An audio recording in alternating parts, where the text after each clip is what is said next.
নওগাঁর মান্দায় শতবর্ষ পুরনো রঘুনাথ জিউ মন্দির প্রাঙ্গণে এবারও অনুষ্ঠিত হচ্ছে শ্রীরামের জন্মোৎসব। রামনবমী উপলক্ষে হাজারো ভক্তের উপস্থিতিতে মুখরিত হয়ে উঠেছে মন্দির এলাকা। নওগাঁর মান্দা উপজেলার ৫০০ বছরের ঐতিহ্যবাহী শ্রী শ্রী রঘুনাথ জিউ মন্দিরে এবার অনুষ্ঠিত হচ্ছে রামনবমীর বিশেষ উৎসব। ভগবান শ্রীরামের জন্মতিথি উপলক্ষে প্রতি বছরের মতোও এবারও বসেছে বিশাল মেলা।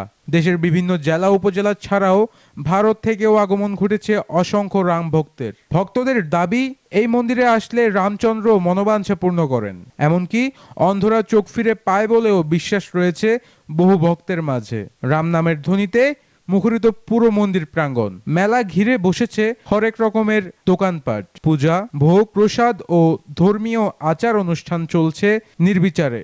মেলার নিরাপত্তা নিশ্চিত মোতায়েনে করা হয়েছে অতিরিক্ত পুলিশ ফোর্স। পরিস্থিতি পর্যবেক্ষণে মেলাস্থল পরিদর্শন করছেন রাজশাহীর বিভাগীয় police commissioner Mohammad Shahjahan PPM. Naogaon জেলা পুলিশ সুপার শফিউল সরোয়ার, সহকারী পুলিশ সুপার জাকিরুল ইসলাম এবং মান্দা থানার ওসি মনসুর রহমান সহ আইন শৃঙ্খলা বাহিনীর ঊর্ধ্বতন কর্মকর্তারা।